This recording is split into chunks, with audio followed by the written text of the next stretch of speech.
Haitian Creole Basic Course, Lesson 1, Tape 1, Part A, Dialogue. Listen to the following conversation between two Haitian friends, Marie Baptiste and Thomas Louis, who meet in downtown Port-au-Prince. Bonjour, comment Marie? Bonjour, compère Thomas. Bonne nouvelle ou? M'pa pi mal. Et ou même, qui j'en ouye? M'la. Et bon salse, qui j'en liye? Grâce à Dieu, li bien tout. Listen to the conversation again, but this time the English equivalents of the Creole sentences will be provided. Bonjour, comment Marie? Hello, comment Marie? Bonjour, compère Thomas. Bonne nouvelle ou? Hello, Compé Thomas, what's new with you? M'pa pi mal. Et ou même, qui j'en ouye? I'm not so bad, and yourself, how are you? M'la. I'm all right. Et bon salse, qui j'en liye?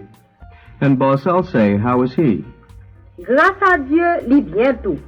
Thank God he's fine too. Part B, Dialogue for Use. In the next few minutes, you will learn to produce the Creole sentences you have just heard nearly as fluently and as correctly as the Haitian speakers on the recording. Repeat after the model every time you hear this signal. After the signal is sounded, you will hear a Creole speaker. Repeat after him as many times as he says the word or sentence. You will also be instructed to say Creole words and sentences following an English equivalent or an instruction. In that case, you will hear a different Creole voice giving you the correct confirmation. Repeat after the confirmation and then compare it carefully with the second confirmation whenever it is given. 1.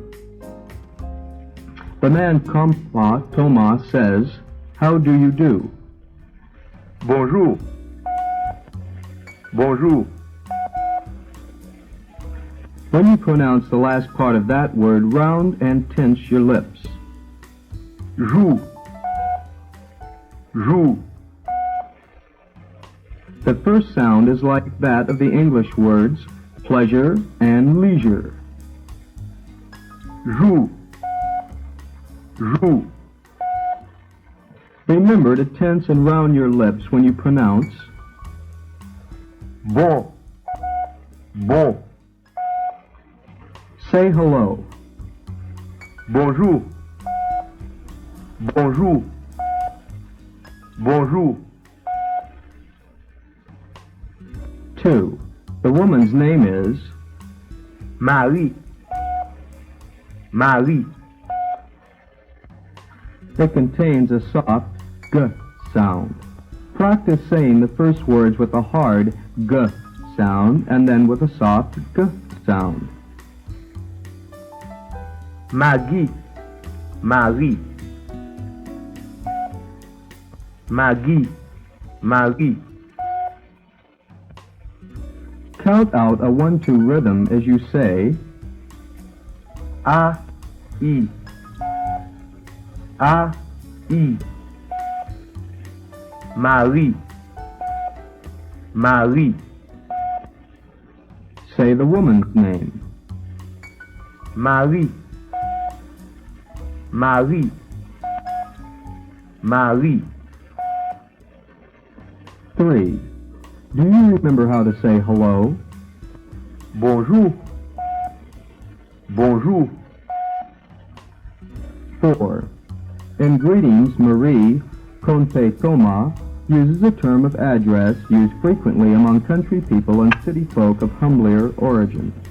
It is somewhat equivalent to the English term sister. Come. Come. Let's practice that word part by part. Be sure that your jaws remain apart and do not move back in a closing movement as you pronounce Mais. Mais. Unlike English k, Creole Que. is produced without aspiration, that is, without an accompanying puff of air. To avoid aspiration, make the puff test. Place the open palm of your hand in front of your mouth and pronounce the English word he until no puff of air strikes the skin of your hand. Listen and compare English qui and Creole Qui. Now say Creole. Ko. Ko. Count out a 1-2 rhythm as you say. O. E. O. E. Come. Come. 5. What is the woman's name? Marie. 6. How does Comte Thomas address her? Come Marie. 7. Say hello to the woman. Bonjour comme Marie. Bonjour comme Marie. 8. The man's name is? Thomas. Thomas. Count out a 1-2 rhythm as you say. O A. O A. Now make the puff test to produce a good Creole t. Thomas. Thomas. 9. Do you remember the woman's name? Marie. 10. In greeting her companion, Marie uses the term Compère. Compère.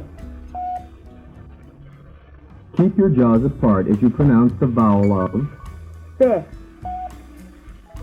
Père.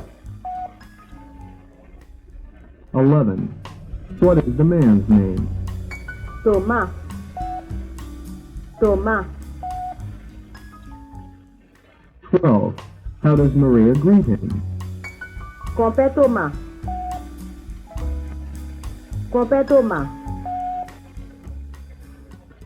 13. Listen and compare the terms of address used to refer to women and men respectively. Comme. Compère.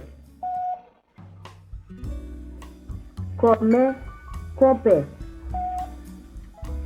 Now repeat. Comme. Compère. Comme. Compère. 14. Say hello. Bonjour. Bonjour. 15. Say hello to the woman. Bonjour comme Marie. Say hello to the man. Bonjour, Compère Thomas. 16. Here's how to say what's new with you in Creole. Bonne nouvelle ou? Literally, it means give me news of yourself.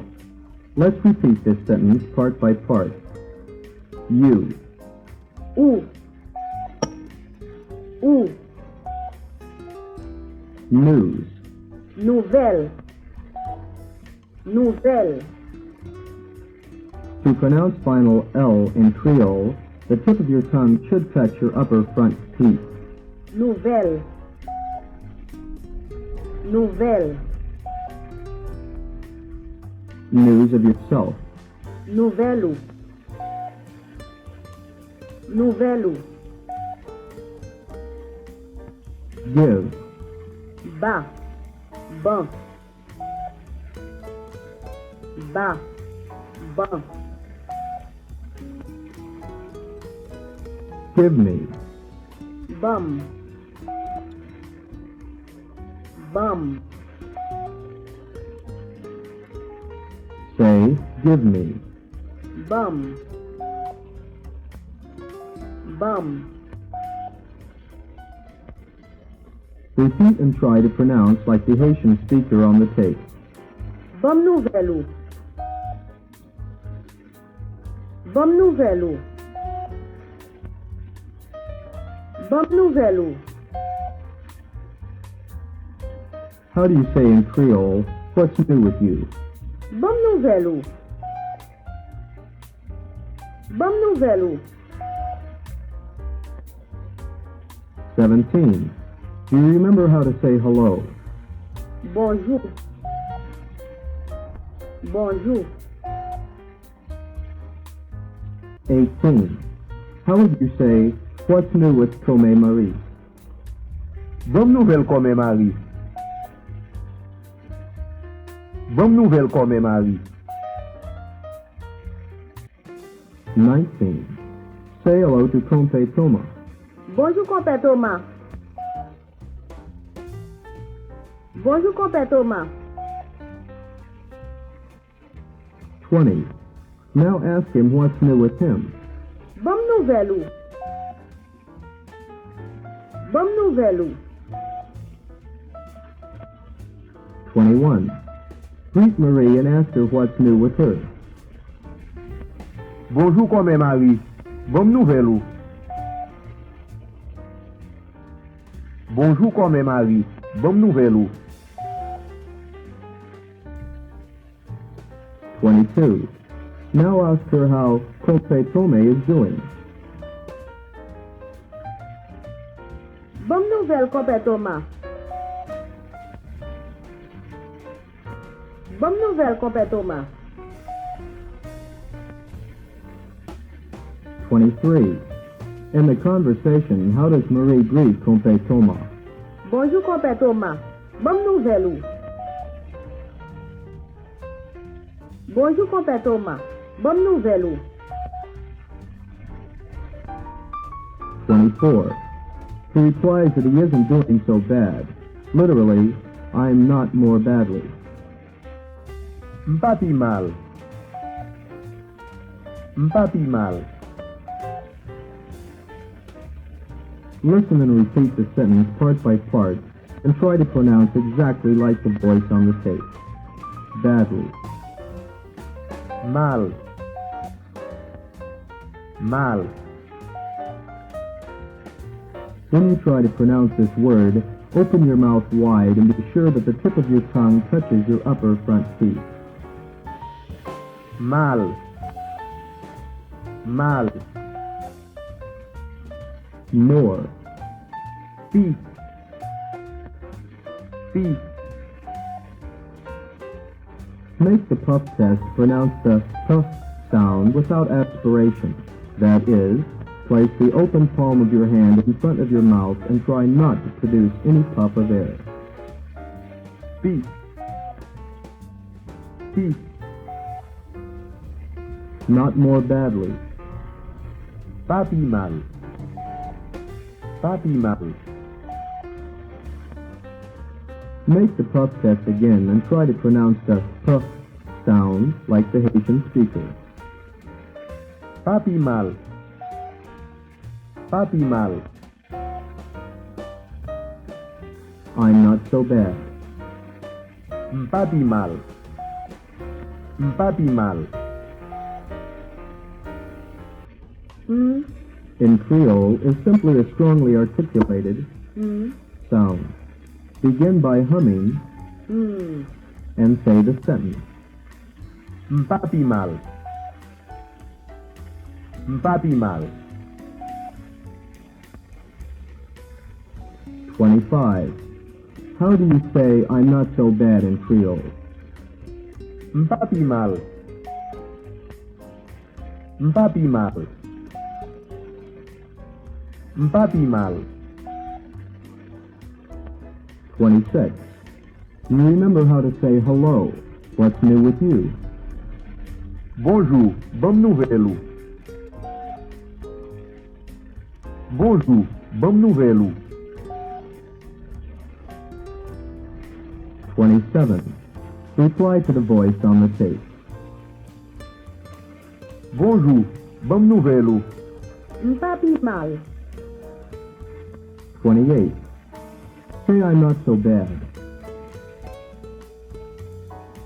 M'pa pi mal. 29. Ask how Comte Thomas is doing. Bonne nouvelle, compère Thomas. Bonne nouvelle, compère Thomas. Now ask how Come Marie is doing. Bonne nouvelle comme Marie. Bonne nouvelle comme Marie. 30. Here's how to say, and yourself, how are you? Listen. Eu mesmo, que joie. Eu mesmo, que joie. Repeat as we take the sentence part by part. You remember how to say you, don't you? U. Here's how to say and yourself. Eu mesmo. Eu mesmo. Say yourself. O mesmo. O mesmo. Now say and yourself. Eu mesmo. Eu mesmo. 31. How are you is Que joie. Que joie. literally this means what way you are. Repeat this phrase part by part. Keep your jaws slightly apart and tense and say, Ye. Ye. to avoid a grinding vowel, keep your jaws in the same position and do not allow them to move widely apart and then together again during the pronunciation of the vowels. Ye. Ye. You are. Uye. Uye. Do you remember how to say yourself? O mesmo. Now say you are. Uye. Contrast. O mesmo. Uye. O mesmo. Uye. Make the puff test pronounce the t sound correctly as you say how. Kija. Kija. Say, how are you? Kija uye. Kija uye. Ask me how I am. Eu mesmo. Kija uye. Eu mesmo. Kija uye. 32. Let's review. Say, I'm not so bad. Mpapi mal. Mpapi mal. 33. Say that you're not so bad and ask me how I am. Mpapi mal. Eu mesmo. Kija uye. 34. Listen to the conversation between our two Haitian friends. Bonjour comme Marie. Bonjour, Compère Thomas. Bonne nouvelle. Mpapi mal. Eu mesmo. Kija uye. 35. Imagine you're Marie and that your conversation with Thomas. Reply immediately after you hear the man's voice on the tape. Bonjour comme Marie. Bonjour, Compère Thomas. Bonne nouvelle. You should have said, Bonjour, Compère Thomas. Bonne nouvelle. 36. Now imagine that you're Thomas. Reply immediately. Bonjour, Compère Thomas. Bonne nouvelle. Mpapi mal. Eu mesmo. Kija uye. Mpapi mal. Eu mesmo. Kija uye. You should have replied, Mpapi mal. Eu mesmo. Kija uye. Mpapi mal. Eu mesmo. Kija uye. 37. Ask Tome Marie how she is. Eu mesmo comme Marie. Kija uye. E ou mem kome mari, ki jan ou ye? Marie replies, M'la. literally, I'm there. That is, I'm all right. When you try to say I'm all right, begin by humming. Say, I'm all right. M'la. M'la. 38. Do you remember how to say I'm not so bad? M'pa pi mal. M'pa pi mal. 39. Say, how are you? Ki jan ou ye? Say, hello, what's new with you? Bonjour, bom nouvel ou? 40. Ask me how I am. E ou mem, ki jan ou ye? 41. Say that you're not so bad. M'pa pi mal. Say that you're all right. M'la. 42. Now Comte Thomas wants to know how Marie's husband, Alcé, is doing. Since Alcé is a craftsman, he is addressed as boss. Listen. E bot Alfe, ki jan li ye? E bot Alfe, ki jan li ye? Repeat and try to pronounce exactly like the native speaker on the tape. Se. Se. Count out a 1-2 rhythm as you pronounce. A, E. A, E. Alfe. Alfe. Boss Alfe. Boss Alfe. E boss Alfe. E boss Alfe. 43. Say hello to boss Alcé. Bonjour, boss Alfe. Ask boss Alcé how he is doing. Bom nouvel ou? 44. In Creole, the pronoun used to refer to a single person spoken of is Li. Li. how is he is Ki jan li ye?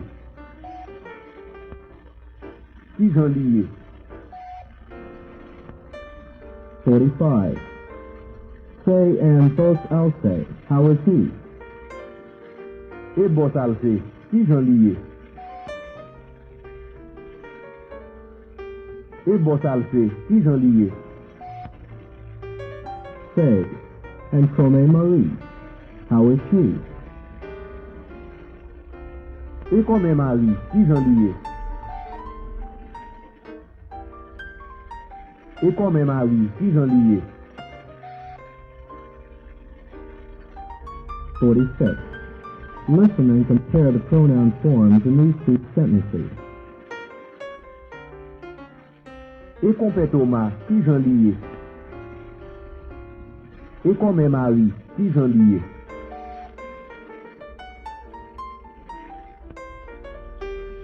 E kompe Toma, ki jan li ye? E kome mari, ki jan li ye?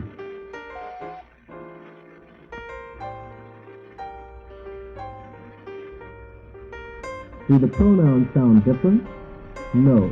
In Creole, the distinction between he and she is not made.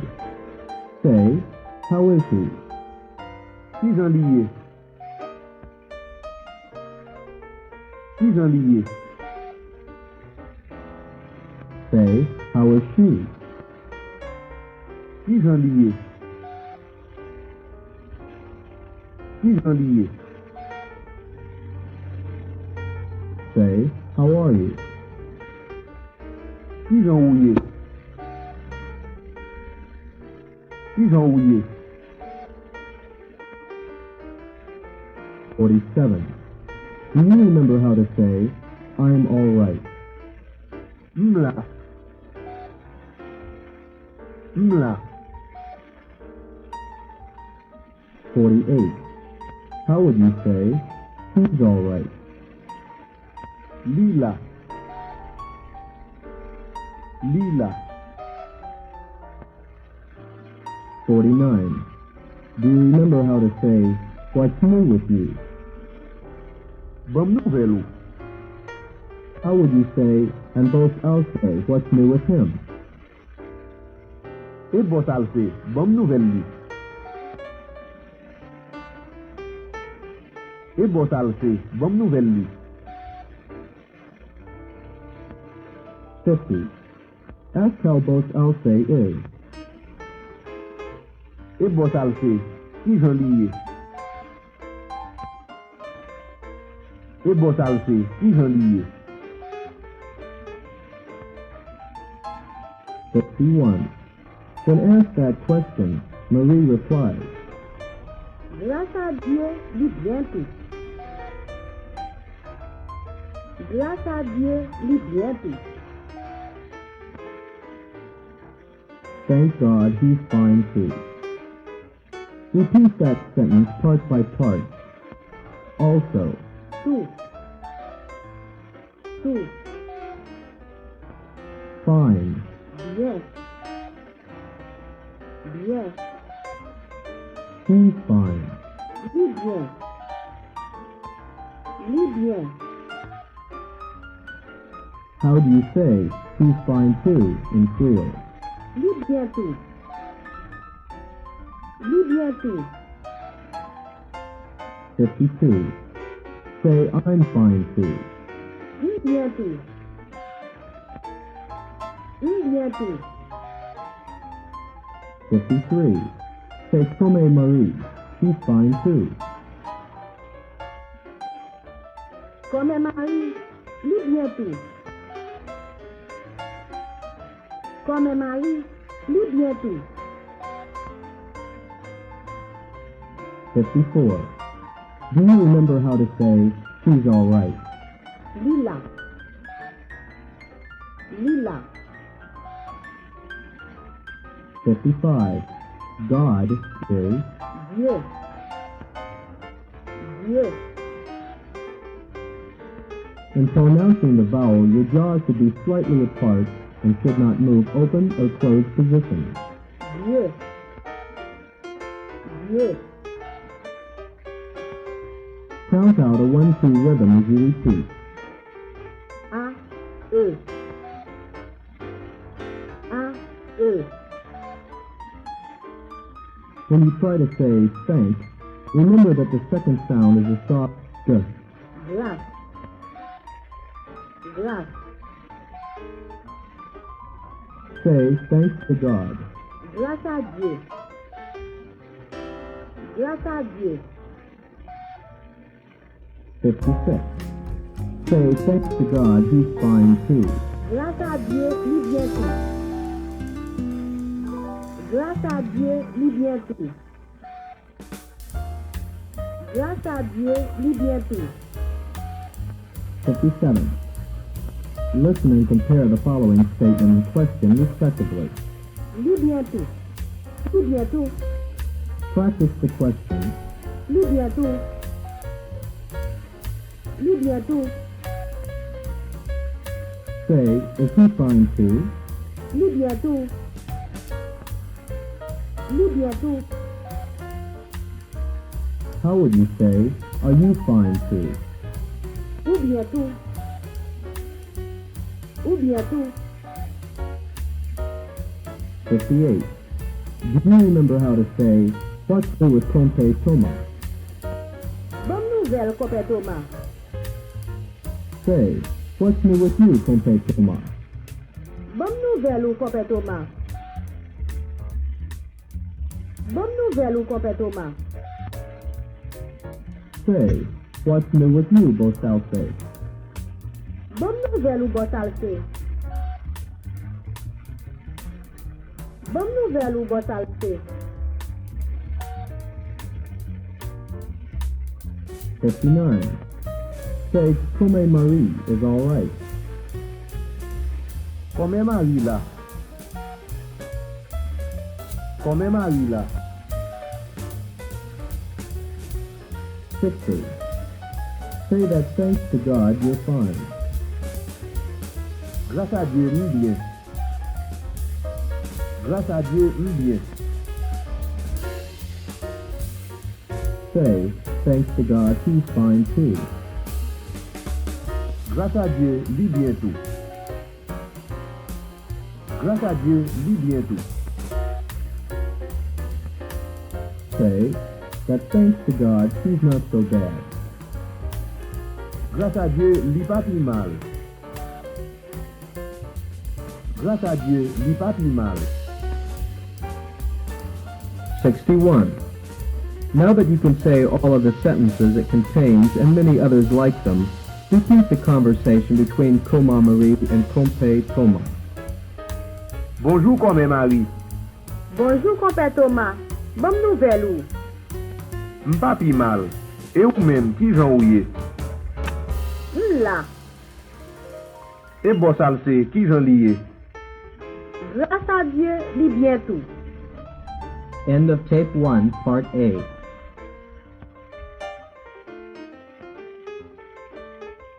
Haitian Creole Basic Course, Volume 1, Lesson 1, Part B. Pronunciation, Grammar, and Pattern Drill. 1. Pronunciation Drill. I, A, And, ou. in these pronunciation drills, you will be given instructions for the pronunciation of Creole sounds, and you will be given practice in their pronunciation. The vowel A, Creole A, is intermediate to the vowels of English, pat and pot. 1. Repeat. A, ba, la, sa, pa, ta, va, na, ya, loi, ja, pa, ka, ma, bag, lac, pap, glace, rad, cap, chat, ap, glace, save, tac, bail. 2. Repeat the following 2 or 3 syllable items. Ava, papa, malade, patate, capable, boire, gaga, caca, zaza, cassave, bagaille, babaille, garage, travail, radla, goyave, baka, patate la, cassave la, caissar. The vowel, I, compared to the vowel of English, he or lease, Creole I, is shorter and tenser. It is also produced without any glide sound. Your lips should assume a smiling position before you begin to pronounce the syllable, and you should keep this position during the pronunciation of the entire syllable. 1. Practice Creole I, in the following one-syllable items. li, ki, di, si, di, si, di, si, di, vi, ji, mi, ri, jip, lit, til, pil, tin, din, pig, pig, gil, nit, nil, riz, pis, dis, zip, lis. 2. Repeat the following two-syllable items. La vie, Marie, Paddy, Mali, Piscis, Fabrice, La ville, Midi, Mini, Lydie, Pipi, Diri, Isis, Petite. 3. Repeat the following three-syllable items. Gigiri, Titini, Simili, Petite. 4. The following two-syllable items contain A, in the first syllable and I, in the second. Pati, Padi, La vie, Larry, Marie, Gabi, Chassis, Malice, Cabris, La ville, Machine, Alcide. 5. Now the first syllable contains I, and the second A. Sista, Chita, Livla, Visla. 6. Practice. Sista, Gabi, Famille, Visla, Petite. The vowel Ou, Creole ou, is produced with the lips rounded and slightly protruding. The lips should assume a rounded and tense position during the pronunciation of the entire syllable. Compared to the vowel of English, do or moose, it is shorter and tenser, and it is produced without any glide sound. 1. Practice the following one-syllable words. do, jou, tu, chou, loup, goutte, rouge, moune, 12, soupe, douce, coup. 2. The following two-syllable items contain Ou, in both syllables. doudou, joujou, toujours, poupou, douchou, coucou. 3. Practice the following three-syllable items. Doukounou, choupoulout, jououmou, noutoutsou. 4. Practice the following two-syllable items containing various combinations of I, A, and ou, bijou, litou, lifou, guinou, couri, mouri, coussi, coulis, timoun, 8 foot, Roua, Goutla, 12 rad, Tout chap, Mapou, Kajou, Jalou, Makout. 5.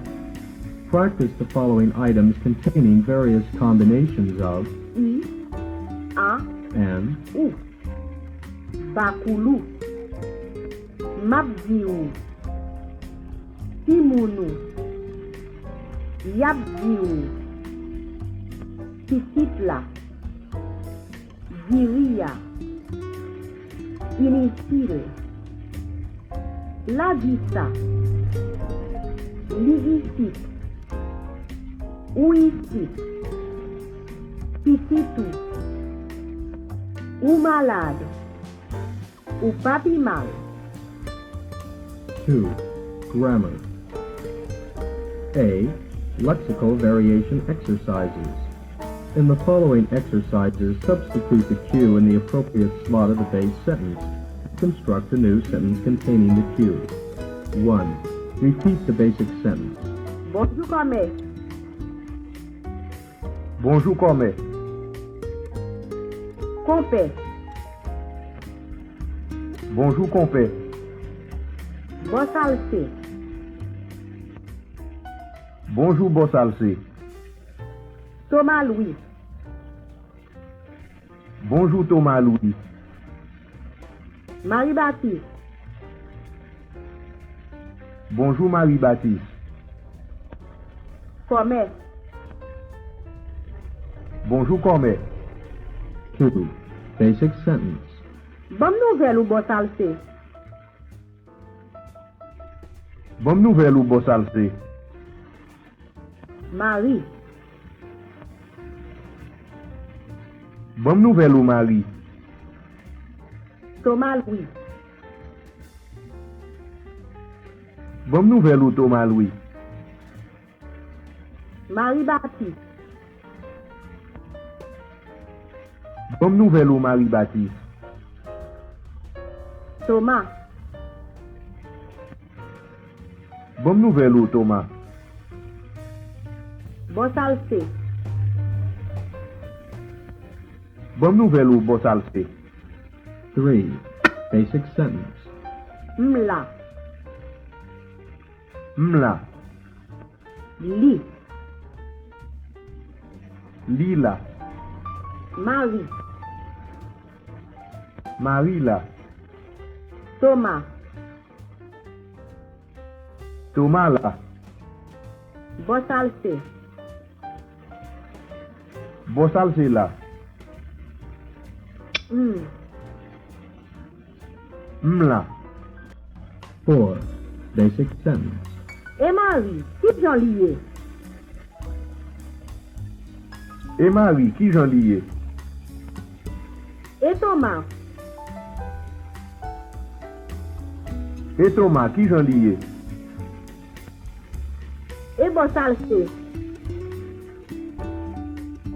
Et Bossalcé, qui j'en lié? Et Marie-Baptiste. Et Marie-Baptiste, qui j'en lié? Et Thomas Louis. Et Thomas Louis, qui j'en lié? Et Marie.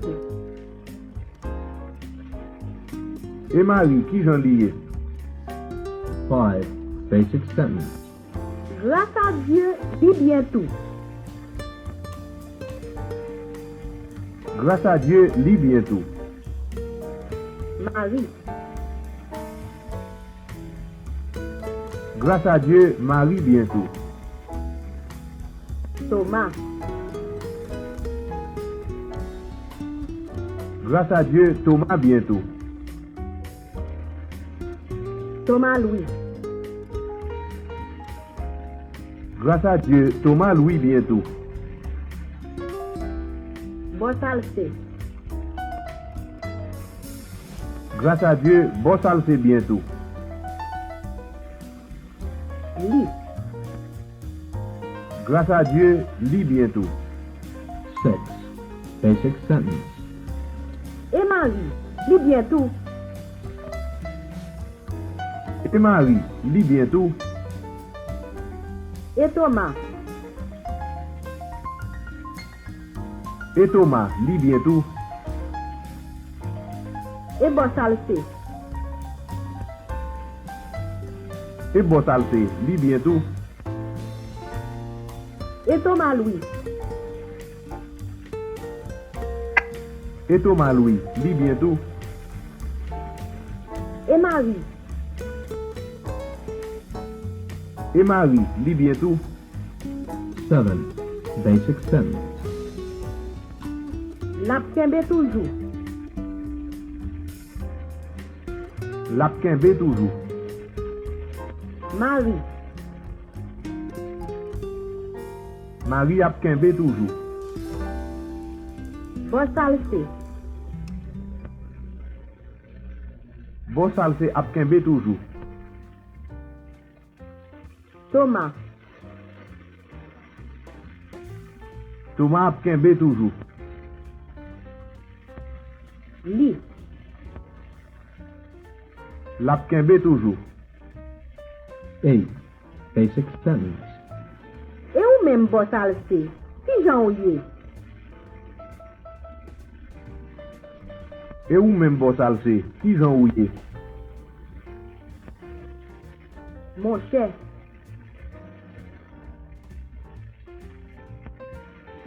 Et ou même mon cher, qui j'en ouye. Marie, Et ou même Marie, qui j'en ouye. ma chère, Et ou même ma chère, qui j'en ouye. Thomas, Et ou même Thomas, qui j'en ouye. compère, Et ou même compère, qui j'en ouye. 9. Basic sentence. eh ben Thomas, au revoir. Eh ben Thomas, au revoir. Marie,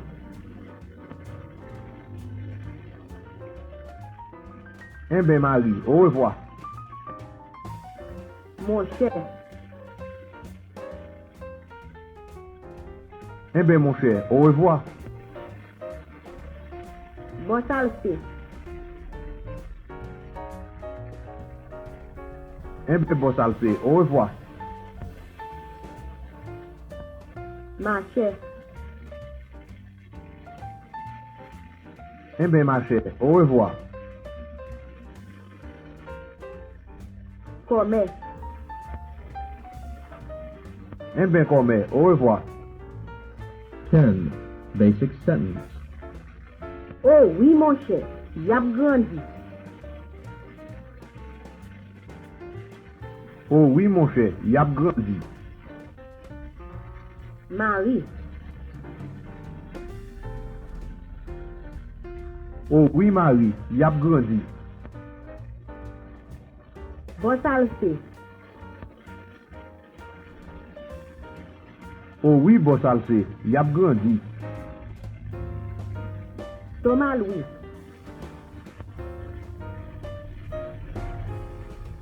Oh oui Thomas Louis, y a grandi. ma chère, Oh oui ma chère, y a grandi. Boss, Oh oui boss, y a grandi. 11. Basic sentence. et Bossalcé, bonne nouvelle li. Et Bossalcé, bonne nouvelle li. Et Timounio,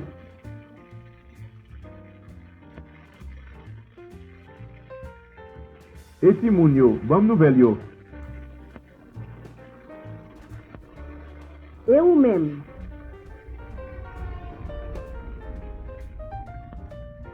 E ou même, bonne nouvelle ou. E Marie? E Marie, bonne nouvelle li. E nous-mêmes? E nous-mêmes, bonne nouvelle nous. 12. Basic sentence. E Thomas? Li bientôt? Et Thomas, li bientôt. E Marie-Baptiste? Et Marie-Baptiste, li bientôt.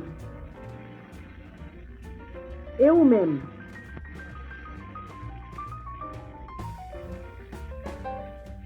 Et ou même, ou bientôt. E Simonio?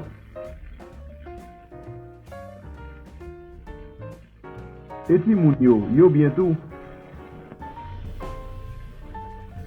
E comme Marie? Et comme Marie, li bientôt. B. Exercises. The exercises are designed to give you additional practice in the use of basic grammatical features. 1. Repeat the following basic sentence. M'papi mal. Substitute the noun or the pronoun on cue as indicated.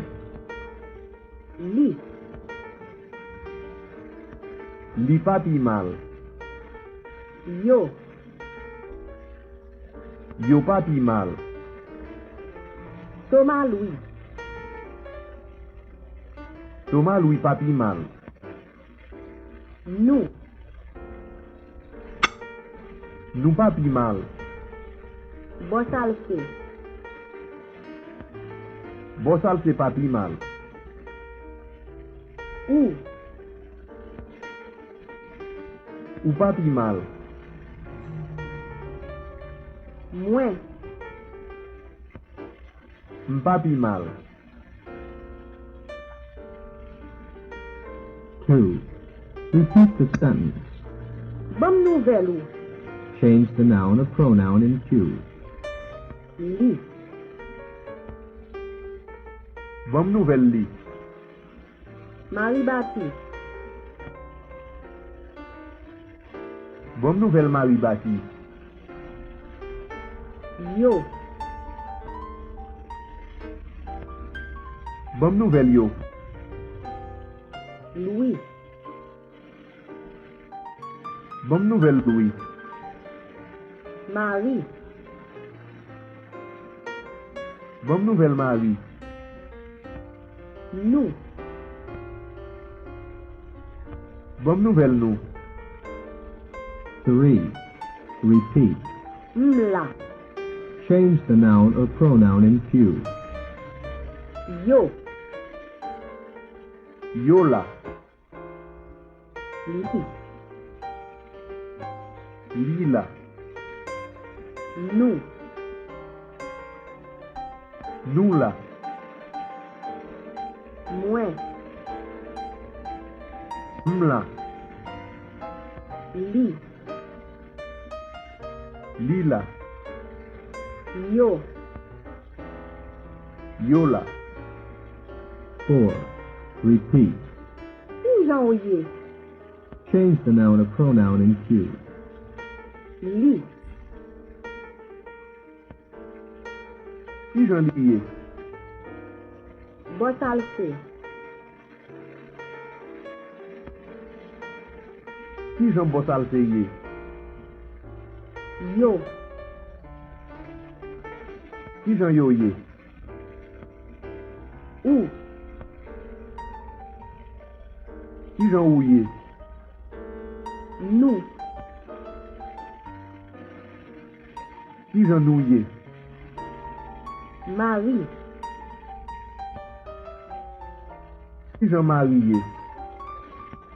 Compère Thomas. Qui j'en compère Thomas ye? 5. Change to the continuative. M'kembe toujours. Map kenbe toujou. M'grandi tout. M'ap grandi tout.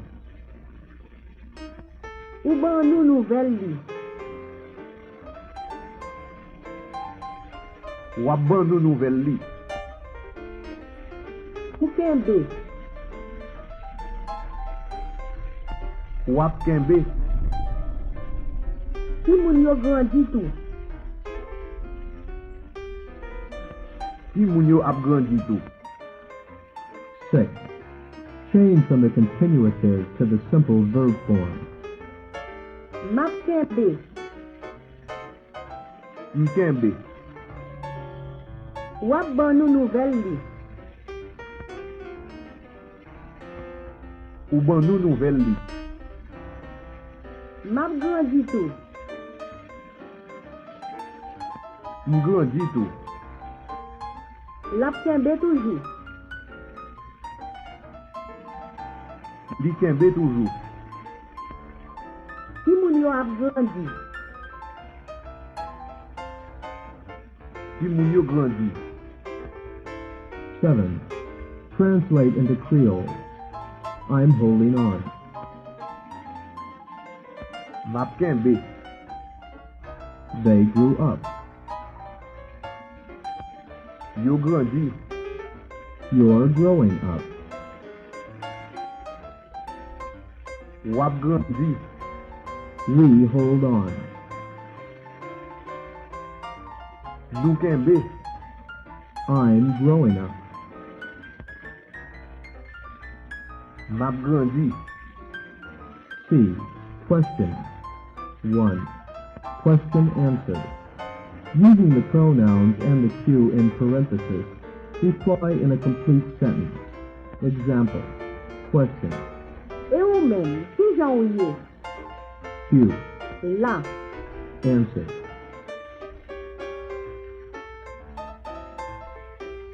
M'la.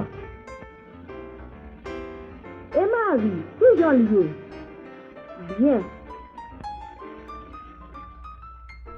Li bien. E bo sal fe? La. Li la. E ou men, papi mal. M'papi mal. E ton mal oui? Bientou.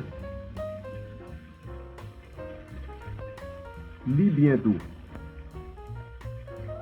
E ton ma, ki jan li ye? La. Li la. E ton ma, ki jan li ye? Grâce à Dieu, bientôt. Grâce à Dieu, li bientou. E li men, papi mal. Li papi mal. E ou men, la. M'la. 2. Directed questions. Say, she's not so bad. Li papi mal. Say, Anne Maria, what's new with her?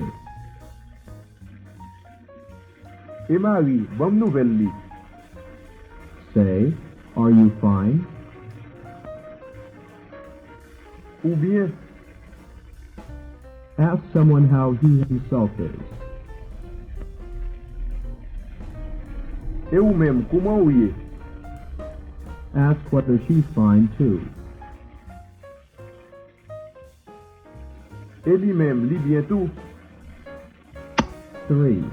Test. Before proceeding, you should test your ability to produce and manipulate the sentences and words you have learned. Supply the Creole equivalents for the following. Say, 1. She's not so bad.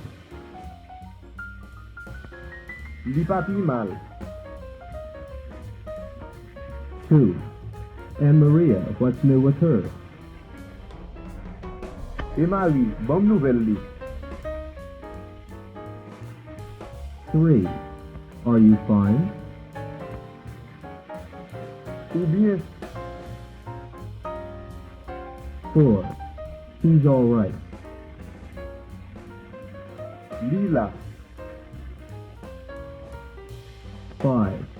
Hello. Bonjour. 6. How are you? Ki jan ou ye? 7. What's new with both I'll say? Bam nouvel boss al fe. 8. Ask me how I am myself. E ou men, ki jan ou ye? 9. Ask me whether she's fine too. Li bientou. 10.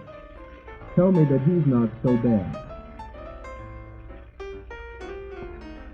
Li pa pi mal. End of Lesson 1, Part B.